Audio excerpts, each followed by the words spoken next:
The woman you see in this footage is the same woman who had the whole world fooled for years.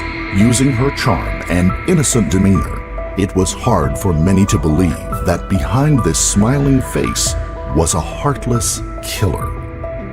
If not for the persistent investigation of a journalist named Chris Hayes, whose investigation led him to ask Pam the one question no one had.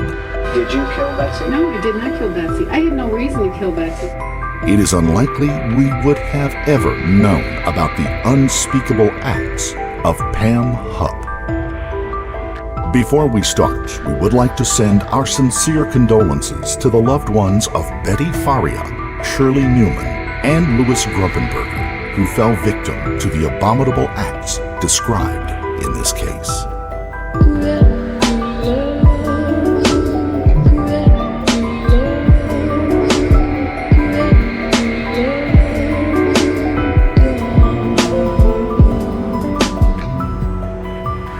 Pam Hupp was born in October of 1958 in St. Louis, Missouri. By most accounts, she was a typical all-American mom. She married her high school sweetheart 3 months before her senior prom and gave birth to her first child, Sarah, during their 6-year marriage. When things didn't work out with her first husband, Pam moved on and remarried, relocating to Florida with her new man. Soon after, Pam gave birth to her second child, this time a son, Travis, and soon the couple, now with 2 children, returned to Missouri. While her children went to school and her husband worked as a carpenter, Pam maintained a steady job at a life insurance company as an administrator. And it was through that work that Pam met Betsy Faria, who would go on to become one of her closest friends. Betsy was a dedicated wife and a wonderful mother. Anyone who knew her described Betsy as fun-loving and a kind woman. She enjoyed the social aspects of her job and adored her husband, Russ. Everything was seemingly perfect for Betsy until she was tragically diagnosed with breast cancer at the age of 42. Sadly, as every treatment option was tried, eventually they were all exhausted. Betsy's cancer began to spread through the rest of her body. And eventually, as the disease began to overtake Betsy's liver and kidneys, it became clear the cancer would soon claim the life of this kind and loving woman. Through all of these difficult times, there was one person who was always close by Betsy's side, taking her to medical appointments, spending time together, and providing support for Betsy and her husband. That person was, of course, Pam Hupp. As well as providing support to Betsy, Pam was also partially responsible for the care of her own mother, Shirley Newman, who was suffering from advanced dementia and arthritis. While Shirley lived in a seniors facility, she thrived in an independent apartment with only occasional support needed. Pam would visit frequently, assisting with meals, washing and cleaning, and just to be there for her mother. At 77 years old, Shirley was a proud retired school teacher.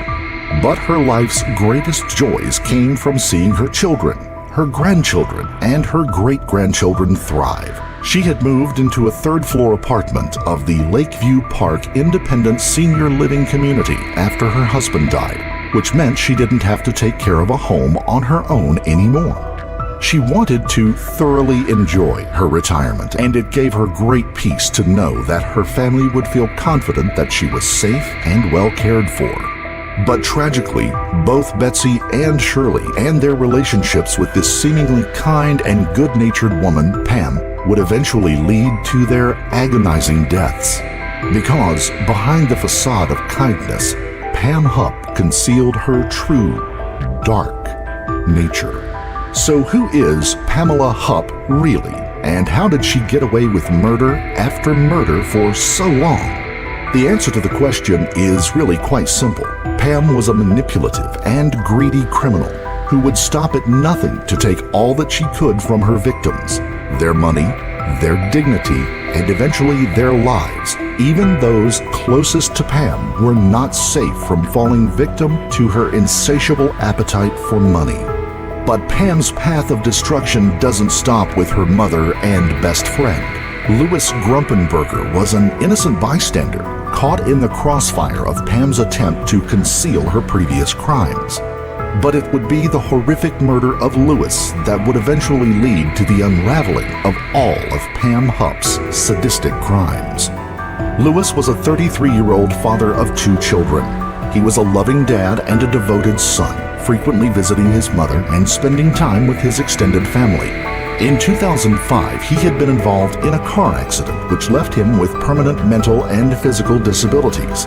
This made it difficult for him to hold a permanent job, so Lewis would often take on odd jobs for cash in order to support his family. It was on one such odd job that Lewis would cross paths with Pamela Hupp. In 2011, as cancer continued to ravage her defenseless body, Betsy Faria had begun to make a number of concerning comments to her husband, Russ. She would say that she would rather be dead than lose this battle against her body. It would be less stressful for her daughters if she just died rather than suffer a long, drawn-out illness. He was concerned about her mental health, and despite seeking help, this once fun-loving wife had begun to withdraw into herself. As Betsy's pain increased, she limited contact with others, seeing only her 2 daughters and her best friend, Pam. After a particularly miserable Christmas, Betty was due to have another round of cancer treatment in hopes of prolonging her life just a little longer. On the 27th of December in 2011, she had finished up at the doctor, and Pam, who was always by her side at the appointments, insisted on dropping her at home. Russ headed out to spend some time with friends. Later that evening, when he arrived home, he found Betsy on the couch with her wrists cut. He was devastated and naturally assumed that she had followed through on one of her distressing threats. I just got home from a friend's house, and my wife killed herself. She's on the floor. I need you to calm down, take a couple deep breaths. We're going to get somebody on the way there, okay? At first, thinking the brutal attack to be Betsy's attempt to take her own life, Russ frantically dialed 911 in hopes that his wife might be saved. But this was unfortunately not possible. When first responders arrived at the scene, they found the cause of death was not self-inflicted injuries, nor was it from her terminal illness. Rather, along with the cuts on her wrist, they found 55 stab wounds across her frail and weakened body. There was a serrated kitchen knife protruding from her neck, and her wrists had been sliced to the bone. A second knife lay next to her on the couch where she was found. It was clear to paramedics that Betsy had been deceased more than an hour, and sadly, there was nothing that could be done. It was also clear to investigators that Betsy had been the victim of a homicide. The day after Betsy's death, it was her husband, Russ, who was arrested for murder. Despite his proclamations that he loved Betsy and would never hurt her, paramedics claimed that his 911 call saying that he believed she had ended her own life was ludicrous, as there was too much blood for anyone to believe that it had come from simply cut wrists. And don't forget, the knife was still embedded in her throat. But Russ still proclaimed his innocence, claiming that he wasn't even the last one to see her. Her friend Pam had dropped her home while he had gone out of the house. When police searched the house, they found blood on a pair of Russ's slippers. They claimed his behavior when they arrived at the scene was suspicious. And so, in spite of Russ's insistence of his innocence, in their mind, there was no question. Russ was guilty, and their intuitions were corroborated by the statements of a very believable witness, Pam Hupp, who strongly implicated Betsy's husband Russ as the killer. He'd start playing this game of putting a pillow over her face to see what it would feel like. I don't know if she said, this is what it's going to feel like when you die or whatever, and then act like he was kidding. In the course of the investigation, Pam Hupp was interviewed, given she was Betsy's closest confidant. Pam told a detailed story of how Betsy shared that Russ was a violent partner and that she had been thinking about leaving him. She even pointed police to a strange document on Betsy's laptop, which she claimed Betsy had written, stating that she was worried Russ was going to kill her. Pam told police that she thought Russ had killed Betsy to stop her getting away. He'd start playing this game of putting a pillow over her face to see what it would feel like. I don't know if she said, this is what it's going to feel like when you die or whatever, and then act like he was kidding. What seemed suspicious to investigators, however, was the fact that just 5 days before her murder, Pam had assisted Betsy to alter her life insurance policy. Instead of her husband Russ being the benefactor of more than $150,000, Pam would now be set to inherit the entirety of Betsy's life insurance money. But when Pam was questioned about this, she claimed that Betsy was worried that Russ would hurt her when she tried to leave, so she wanted Pam to take care of the money for her daughters. Pam claimed that she put the money in a trust for them to have when they got older. Pam played her role as the caring and concerned friend perfectly, and the investigators bought every word. Shortly after, Russ was charged with first-degree murder and armed criminal action. It wouldn't be until the trial that questions started to be asked about who else could be responsible for Betsy's murder. Evidence of Russ's whereabouts that night were described in painstaking detail. Betsy's time of death was recorded between 7:20 and 9:20 p.m., and it would turn out that 4 friends Russ had been with that night were all called and testified that he couldn't have been involved as they were together during those times. Cell phone records show that he was 20 miles away, and he had time-stamped receipts from purchases he made that evening. There was just no way it could have been him. And not only this, but Russ had no blood on him when the emergency services arrived. His defense lawyers presented a rock-solid alibi. He hadn't even been the last one to see her alive. Pam was the one who had insisted that she be the one to drop Betsy off at home that evening. But in spite of all of this exonerating evidence, the prosecution was able to convince the jury that Russ's friends must have been involved in conspiring to commit Betsy's murder, and that they must have held his phone for him while he killed her, and they had posed as him in the shops in order to falsify his whereabouts. They presented Russ as a cold-blooded killer, wanting to hurry up Betsy's death so he could get her life insurance payout, not knowing that she had changed the benefactor to her best friend. The judge at Russ's trial also barred Russ's lawyers from implicating Pamela in the murder. Regardless of the evidence from Pam's phone records showing that she was in the vicinity of Betsy's house for more than 30 minutes after she allegedly dropped Betsy off, or the fact that she was the sole beneficiary of Betsy's life insurance policy. So, in November of 2013, Russ was convicted of murder in the first degree and sentenced to life plus 30 years without the possibility of parole. Pamela Hupp had gotten away with murder for the first time. But this would not be the only death in which Pam would be found in close proximity. Less than a month before Russ's conviction was handed down, Pam's mother, Shirley, had spent the night at her daughter's house following a hospital appointment. It was the 30th of October, and when Pam dropped Shirley off at home, she let the staff know that her mother wasn't feeling up to dinner or breakfast for the next morning, and that she should be left to rest. At 2:30 p.m. on the 31st of October, a staff member found Shirley's body on the pavement beneath the balcony of her apartment. When police arrived and looked into her room, they found water running, the doors to the patio were wide open, and the aluminum railing was broken. Despite a medical examiner finding levels of Ambien 8 times the usual dose in Shirley's blood, her death was ruled as accidental. Once again, Pamela had been the last to see Shirley alive and was set to benefit from her death. Pamela was set to inherit $500,000 as a payout from her mother's life insurance policy. After the accidental death finding, Pamela got away with murder for the second time. It wouldn't be until years later in 2016 that Pamela's true nature and her heinous deception would be uncovered, largely thanks to Louis Grumpenberger. 911, what's your emergency? Hey, hello, someone's working in my house. Help me. Police didn't give you what you through what? I'm getting in the car. No, anyway, I'm all right. Get out, get out, get out. Get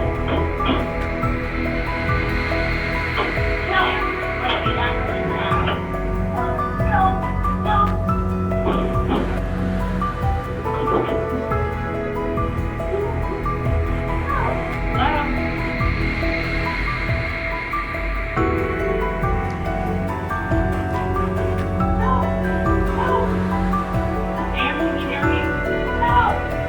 Around noon on August the 16th, 2016, when 911 dispatch received a frantic call from a woman declaring there was a robbery in progress. As she repeatedly called for help, the caller identified herself as Pamela Hupp and told police there was a man in her home trying to rob her. In the background of the call, you could hear 5 pops, as if a gun had been fired 5 times. The police quickly responded to the call, and when they arrived at the scene, they found the deceased body of Louis Grumpenberger crumpled in a hallway of Pamela's home. An investigation began immediately. Louis Grumpenberger was quickly identified as the assailant. When his body was searched, police found $900 in cash, along with a note tucked into his clothing, which contained ominous instructions. Kidnap Hupp. Get Russ's money from Hupp at her bank and kill Hupp. Take Hupp back to the house and get rid of her. Make it look like Russ's wife. Make sure knife is sticking out of neck. All this for a reward of $10,000. Pamela went voluntarily to the station for questioning and told police the story of her supposed assault. Car came down really fast on the cross street and whipped around right in front of my driveway because I'm right at the end. Here's the cross street and here's my driveway. So they came out and did this right in front of my driveway, and I looked up because it was so fast and startling, and somebody jumped out, and I was like, man, somebody, I don't know what I thought, somebody was hurt, I don't know what was going on. It was so fast. And then he ran up, I was halfway up the drive where I was parked, and he jumped in my car. He opened up the door and jumped in my car. Which door? Yes. Front or back? No, front. That's right.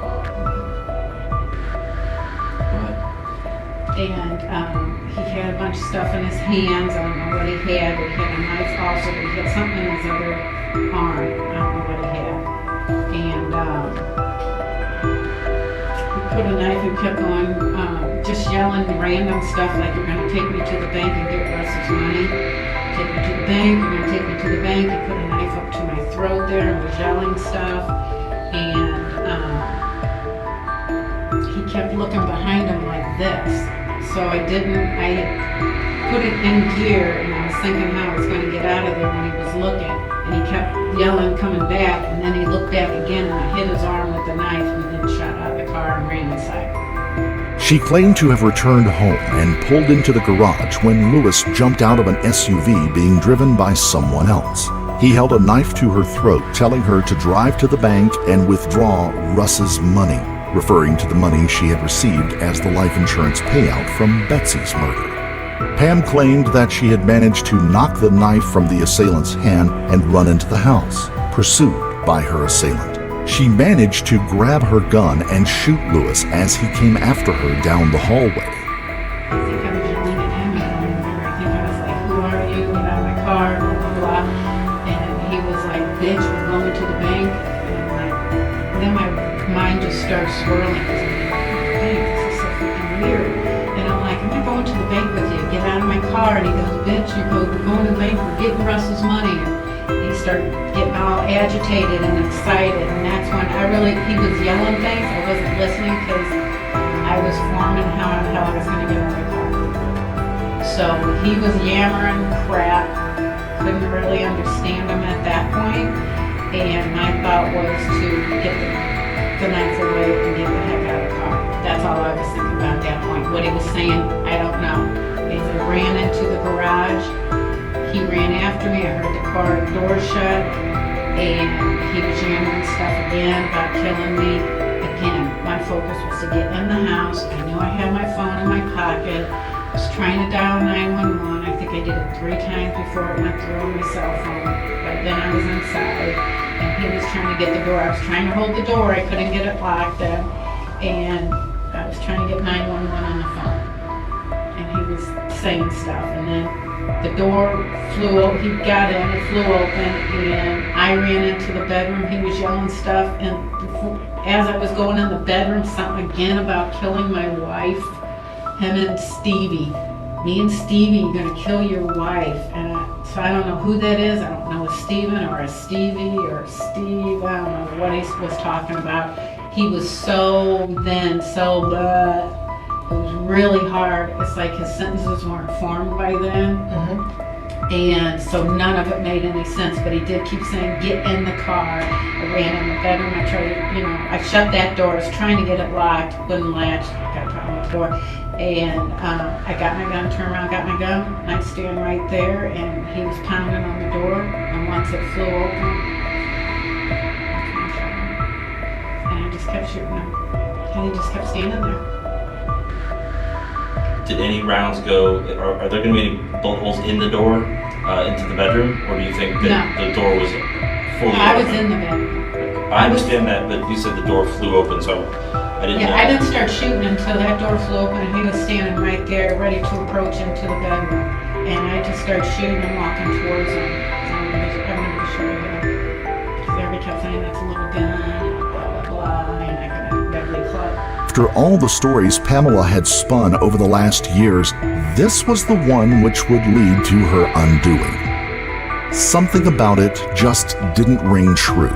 And finally, after all these years, and after 3 horrific murders, Pamela Hupp's story began to unravel. Though Betsy's husband Russ had been convicted and put away for Betsy's murder, he never stopped trying to prove his innocence and to find justice for his beloved wife. After years of appeals and hearings, the evidence against Pamela, implicating her in Betsy's murder, was set to be brought before a judge. And in the months before her mother's death, Pamela had been questioned again, and she knew that a case against her was building in that case as well. So, given how comfortable Pam was with murder as a way to solve her problems, she decided to implicate Russ in a further crime, believing it would take the spotlight off of her. So, Pam set about manufacturing yet another murder. She lured Louis Grumpenberger to her home, posing as a presenter from the television program Dateline NBC. She convinced this innocent man that he was there to help her reenact a 911 call for a segment on that show. And once he was in the perfect position, Pam shot him and planted the evidence on his body in an attempt to make it appear as if Louis was a hired hitman, hired by Russ from prison to retrieve his money. To the investigators who heard Pam's story, it all seemed rather far-fetched. Starting with a member of the public having filed a complaint just 5 days before Louis was shot. The woman said that she had been approached by a person who had asked her to be a part of the Dateline show reenactment. The description the woman gave of the supposed TV presenter matched Pam's appearance perfectly. That woman had declined the offer to help reenact the 911 call, but had been so disturbed by the encounter, she contacted police. After soliciting this woman to be her next victim and being refused, Pam would next approach Louis Grumpenberger, who would, unfortunately, accept the fake proposal. Police obtained cell phone records showing Pamela was in Louis's neighborhood about an hour before the shooting, despite Pam's claim that she had never met Louis before he had entered the house. And the $900 of notes found on Louis's body were sequential bills found in Pamela's home. The knife in Louis's hand was found to have been purchased at a dollar store by Pam, and the paper the supposed instructions were written on matched a pad of paper which was found in Pam's home. And all of this evidence was corroborated by the fact that due to Lewis's previous car accident and subsequent mental and physical disabilities, it was unlikely that he would have had the physical ability to even carry out the acts that Pam was alleging. On the 23rd of August 2016, Pamela was finally arrested and charged with first-degree murder and armed criminal action. Her time had come. Pamela would not be getting away with murder this time. She knows she's on camera, so she's subtle. Watch this. Hupp grabs the water bottle to hide the pen, then slides both back slowly, casually. She takes the pen behind her to hide it in her pants, then her neck again. It appears she's looking for her jugular, another vein she's about to strike with the pen.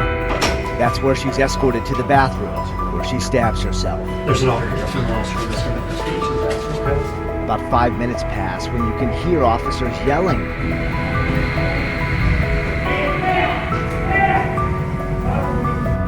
While in custody, Pamela stole a pen from one of the investigators and proceeded to stab herself in the neck and wrists when she was in the bathroom in an attempt to end her own life.